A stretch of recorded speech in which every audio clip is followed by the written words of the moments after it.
Right, we are live. Hey guys, how's it going? Welcome back to the Kiwi Lads channel. We are back for another match of the Hong Kong Sevens. This one between Argentina and New Zealand. Two sides that, of course, have been at the top of the mountain in the past on the Sevens circuit, although both struggling in the last leg looking for the redemption. Now, New Zealand, they did just get past Great Britain, a side who made their way through to the final of the last leg, whereas Argentina, they were defeated by the USA. They definitely want to fire back with a win of their own. Looking through at their lineup, it is Agustin Fraha, Santiago Mare, Luciano Gonzalez, Germain Schultz, Joaquim Palandini, Matthias Azutsuk, and Santiago Verafeld, the last man on the field for Argentina. Then New Zealand, it's Tapaya Cook-Savage, Finian Norfo, Moses Leo, Regan Weir, Dylan Collier, Scott Curry, and also Joe Weber. We have got Ruth in the chat, and also Robert. Hope you are both doing well, and hope you are excited for another game of the Sevens. Of course, the next one that we have got on the channel will actually be the matchup between Fiji and Australia, that taking place at 10:30 p.m.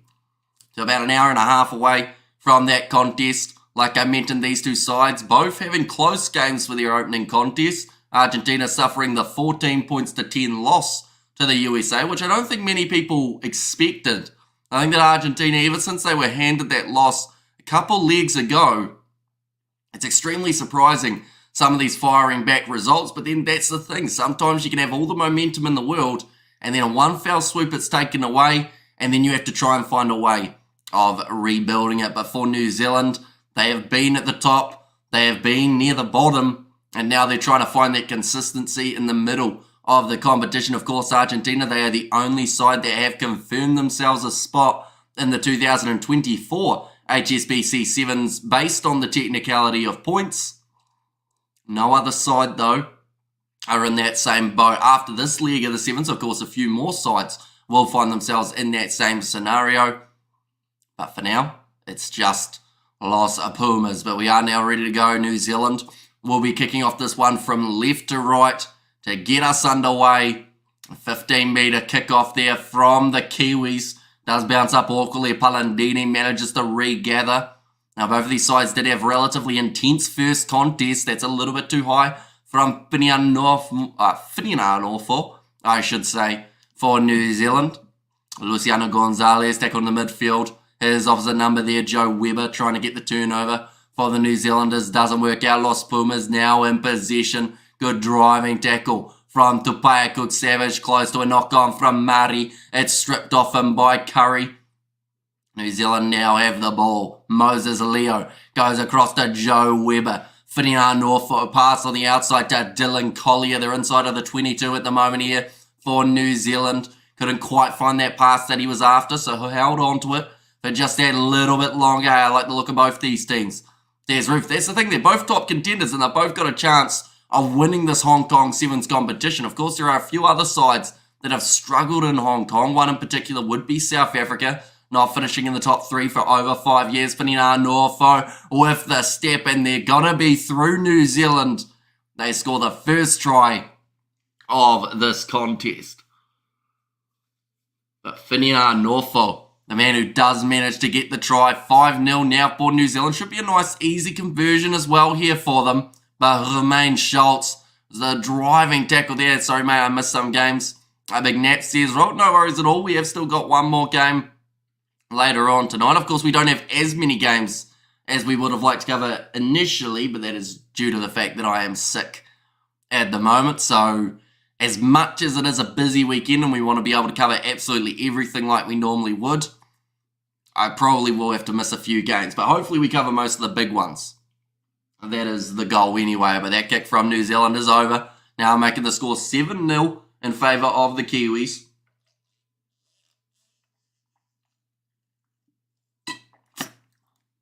Now Tapaya Cook-Savage to kick this one off for New Zealand. Nicely taken under the high ball by Agustin Fraha. But he's been wrestled into touch, and New Zealand have now got themselves the line out. And it's good work again from their man, Finian Norfo. He's one of those players that slowly making a name for himself on the 7 circuit for New Zealand. Yes, he is only one bad tackle away from a yellow or a red card, which we have seen a few of throughout this Sevens league already. One in particular that comes to mind, of course, was that tackle from Justin Goodall. They did get him red carded. I hope you feel better soon, says Robert. I hope so too. So what's up, Bullbags McGee? I'm watching the Sevens, says Distracted Thoughts. Thank you very much, Tony, for that donation. Anyone who, of course, did not catch Tony, he was on the podcast recently with myself and him. We talked all things rugby, all things golf, and all things random, I think is the best way of describing it. So be sure to check that out over on the Rugby Recap already. Says Spider-Monkey, the early try coming for New Zealand. The question is whether or not they'll be able to back it up, though, with another try, or whether Argentina, after winning themselves that penalty, can get themselves back into the contest. And Tony, I should mention, we called it pretty much perfectly for the Blues versus Western Force game. It was extremely one-sided. Well, this is a shocking, according to me. Says Danston, that's going to be another penalty now for Argentina. And never mind, Robert, it's okay, you'll catch up with Hamish. Says Ruth there, and I expected Argentina to win this one, says Danston, although the game is not over. We have seen sides leading at halftime to then go on and lose. And that is the unpredictability of a sevens competition. Set piece, 48% of Argentina's try success has come from a set piece.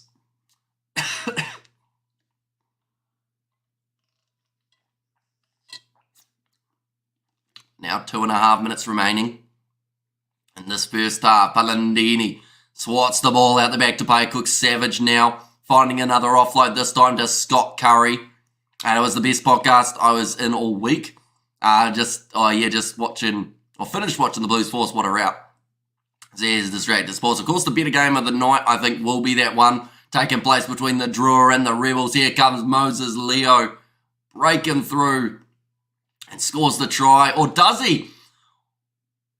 They just blew the try, New Zealand, trying to make it a little bit easier for themselves. They end up getting it swatted back by an Argentine player, and the Argentine player grounded it. They will check this to make sure that it's all right. But I think that is a miraculous try-saving effort there. Ramon, I'm about to sneeze.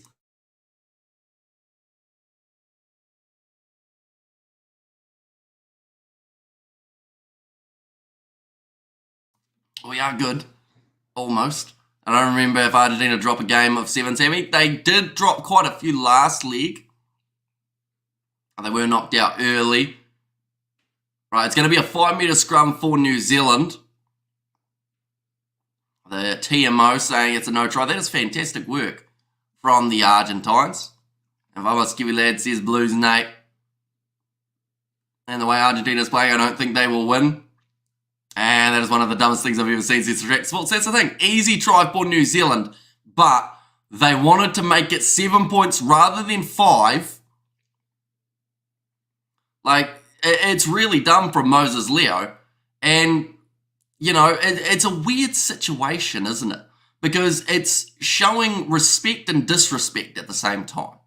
Because you're showing respect because you're saying we need 7 points or else Argentina could still beat us. But you're also saying, like, we don't want 5 points up against you, and we don't think you'll be able to stop this cutoff. So, like, fair play to Vetafel for actually following through the whole way. And I hope you're well, brother.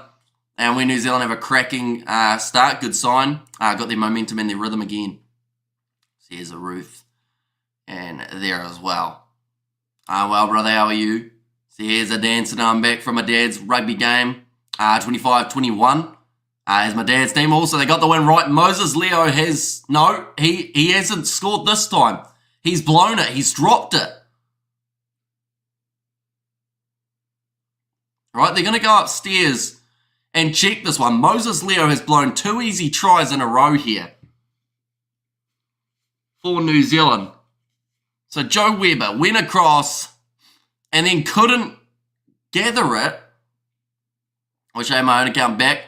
I don't like chatting from this account, says Danston. And the Blues did hit 50 Emmy, says Spider-Mick. They certainly did. What is New Zealand doing, says No Mum. I don't know. Moses Leo, his head is gone completely from this contest now. Unless you Hamish orange juice, garlic and honey and ginger. Touch of whiskey, says Ruth. Let's go New Zealand, says Ruth. But now New Zealand only 7-0 up up against this Argentine side. They have blown an easy 14 points. Oh, holy smokes, that was silly. Tell you what, Tony, if we have you on the review podcast for the week, we'll be able to talk all about it. I don't know whether or not, I don't even know if Tim's seen the podcast yet, though, to be honest, so we'll have to wait and see. He is, of course, at this Hong Kong Sevens event. Ball available for the Pumas. It's moments like these you need minties, says a Novmum. I mean, I've had some throw teas, which aren't quite the same thing. They're kind of quite mentholy, I think. Now Luciano Gonzalez. It's going to be a foot race. Cuts on the inside. Great low tackle made by Tupaya Cook Savage. What is the time now? Hamish says Danson. 50 seconds remaining in the game. Or if you're talking New Zealand time, it is 9:07 p.m. Now Augustine Fraha. Dragged down. Got the knee down, so New Zealand do have to release him. Now off to the left again. Azud Sok trying to bust his way through. In fact, it wasn't him. It was instead Tobias Wade who has decided to dye his hair. And Danston is now Mikael Das. So here's a Blues night. Now back across out wide. Augustine Fraha. Chance for him and meet some Puma supporters here in my shop a few weeks ago. They are great people. Love their team Argentina. Whiskey can kill that who bug in your nose, Hamby. So here's Spider Mick. Now back across. Unfortunately, it's more than just the nose this time. It's a bit worse by the looks of it. Now Dylan Collier, only 5 metres out from his own line. New Zealand look like they're going to try and run this out. I think they're better off just kicking this ball into touch, and that is what they'll do. They'll accept that first half should have been a lot more successful than it was, but they still lead 7-0. Is it going to be enough? Probably not. I think that they need at least 1 or 2 more tries before they get to where they should be. A huge fan base following them all around the world. They spend lots of money too, says Roof. And also Jeepers, says Distracted Sports. Just showing UFC 300, of course, being advertised. Myself and Tony, we will be watching that one very closely. I don't think we've got a watch-along live stream planned, but could be keen. It's a decent... I'll ask you the question, Tony. And I feel like this will be one that maybe only you and a few other maybe mixed martial arts fans will understand. UFC 300, little bit disappointing compared to like 200 and 100. I feel like normally the 100 is a big one. And I feel like don't get me wrong, it's a decent card. But I also feel like it's not as good as it could have been for 300. Like, there's still some good fights, though. But it doesn't look that much different to, like, a UFC 296 or, like, 294 or anything like that. Wait, are you doing, Danton? Says Blues Day. Hello, no, at Blues April Fools. Now, second half just around the corner. One moment, we are about to sneeze again.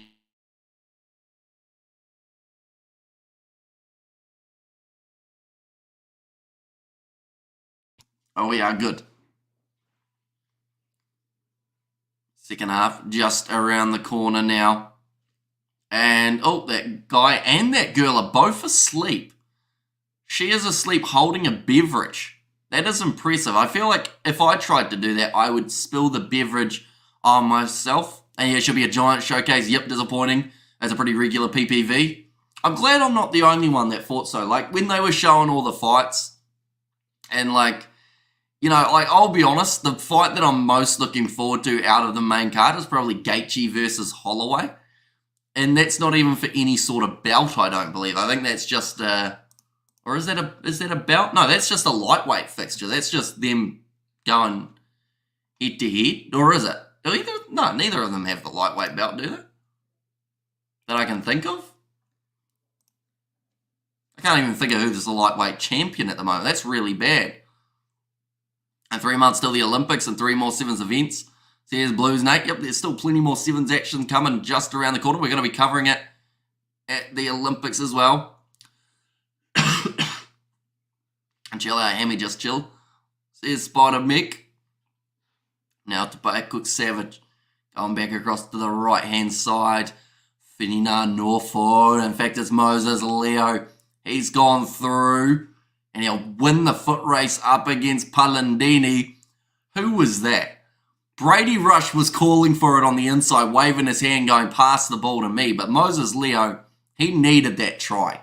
If he had tried to pass it on the inside and it got intercepted again, Jamal Hill in the main event, he's not a big star. Makachev is a lightweight champ.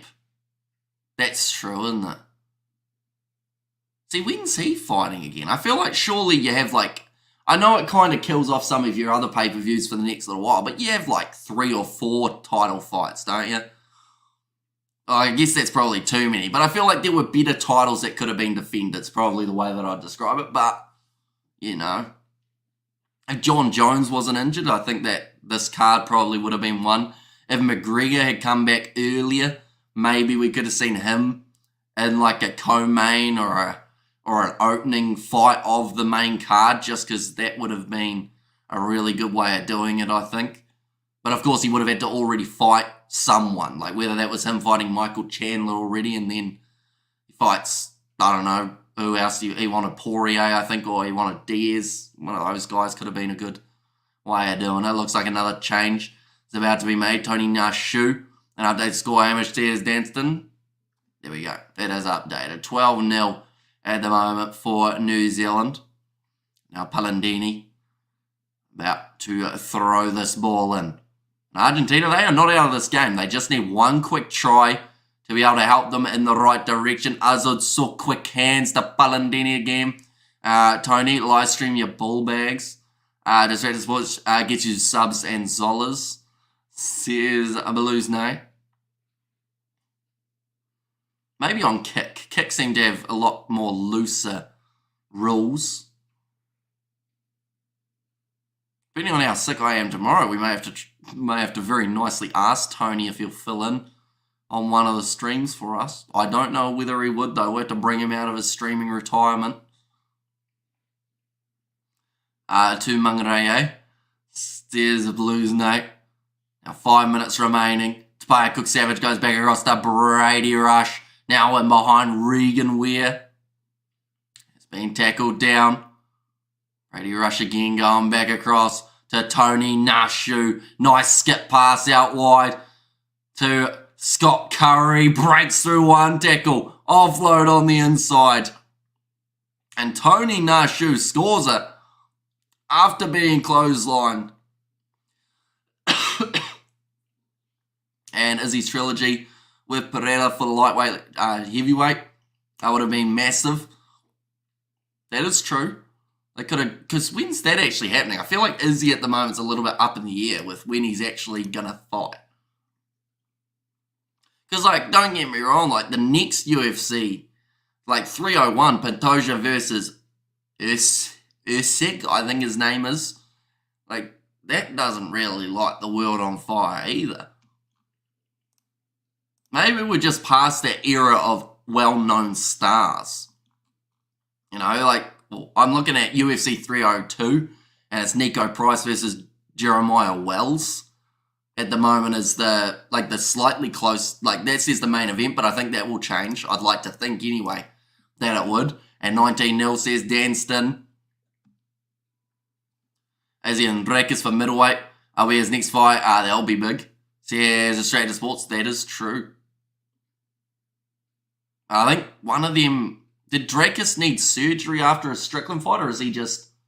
He's got a little bit of a rest, doesn't he? Like a 2 or 3 month layoff before he gets back in there. But it's almost been that long since those two fought.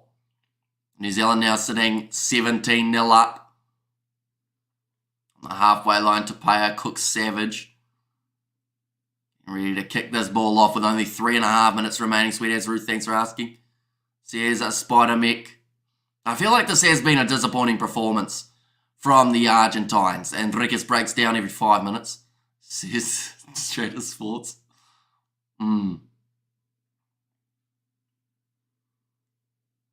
That would be a good live stream to do, Tony.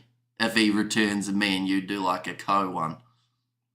Be interesting anyway. I feel like there'd be some back and forth between you and the South African supporters. As there always is.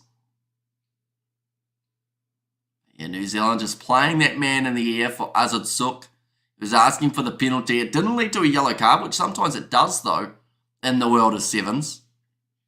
I should mention as well, ladies and gentlemen, we are going to be having a preview of Fiji versus Australia coming out at around 9:30 New Zealand time. We edited it just in the break. It's a very short one. The quality is also a bit low, unfortunately, just due to Wi-Fi issues. But be sure to check that out. Hamish needs a hot mustard and steak sandwich. English mustard makes your eyes water, says Roof. I mean, to be fair, anytime I've sat anywhere over this last kind of couple days, I just sweat anyway. So I probably don't need mustard to make me kind of get hot. I get some serious FA hate, and this Argentina squad is bad. I don't think it's so much as bad.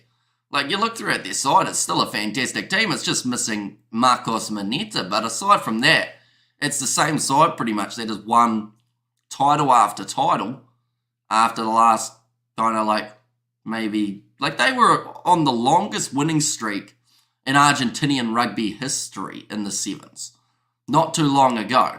So, yes, they're struggling here, but they will bounce back. They've got more in the tank to give. And do it to business, New Zealand. I've been told to release it. Argentina now back in possession once more, going off to the right-hand side, trying to skip around. Once again, taken down there. Another penalty goes the way of Argentina. And what happens to the Pumas? You might need to supplement vitamin D3, bro. Says Choke the Woke. I mean, I don't know about the vitamin D3. I had some vitamin C yesterday. I had an orange and whatnot. Try and help me out a little bit, but yeah, she's been a rough couple days in terms of being unwell. I'm glad that I filmed my sevens previews before I got sick, though. That was one good thing about it. Yeah, I think it was Wednesday. It hit me like a bloody truck, it did. You under the weather, buddy? Big time. You know how the night that we filmed the podcast, I said that I was just starting to get a cold? I think that was Wednesday night, and after that, went downhill. I was brutal that evening, and it was the same on Thursday as well. So I'm glad I've been able to do some form of streaming today, but it didn't look good for the last kind of maybe day and a half or so. I thought, geez, I'm not even going to be able to get out of bed. And 3 months till the Olympics and 2 or 3 sevens events. Says Blues Nate. I'll just have a very quick look. So Singapore on the 5th of May, and then Madrid is the last leg. That is on the 31st of May. Have that effect on people? Says Tony. I mean, it's certainly affected me. That is for sure. One moment. There we go. Got a whole heap of lovely symptoms. I drink a bottle of tequila. It will kill you or kill you, says Robert. I would hope for the first one, I guess. And guessing injuries are hitting them, Roof. It's going to be thrown in now by New Zealand. But yeah, only 2 legs of the Sevens circuit to go, which is quite sad now that I think about it. We've got one in early May and then one at the end of May. So I'll back across to Cody Vi out wide.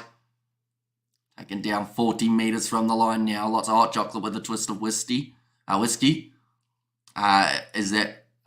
was that Bloomin' George who gave it to you here, says Tony. It was, yeah. But we got a lot of videos filmed that day. And got to stop pashing that lad, says Tony. It's probably some good advice, I would say. Andrew Newstub, is it? Going to be New Zealand going for a quick tap? Yes, and they're going to keep this ball in the field of play. The importance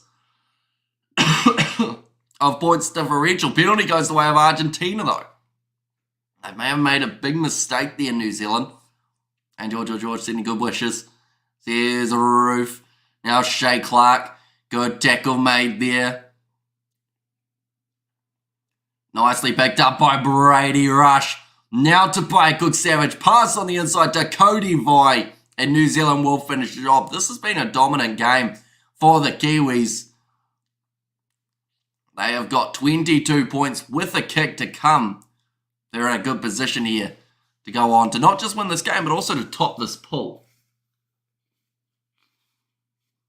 as they currently sit. But Tobias Cook Savage passed it across to Cody Vi. Pin the ears back. Scores the try. Now, I should mention the next game that we are covering is in an hour and 10 minutes time. That is between Fiji and Australia. And alongside that, We have also got a preview for that game that has taken place in an hour and 10 minutes, coming out about 9 or so minutes. They seem to be celebrating a lot more than they used to. Says Distracted Sports. That is true. Like, Tapaya Cook Savage did like a weird knee bopping thing earlier on when he made his way through a few tackles. So I think that they're just getting really excited. And maybe that's something to do with, I don't know, whether they're trying to increase that team environment so that they think that they're going to do better or something like that. But hopefully it does end up working for New Zealand and they can take out a decent result. But nonetheless, I do thank you all very much for tuning in. If you did enjoy, be sure to leave a like and subscribe to the channel. And I will see you all for the next one.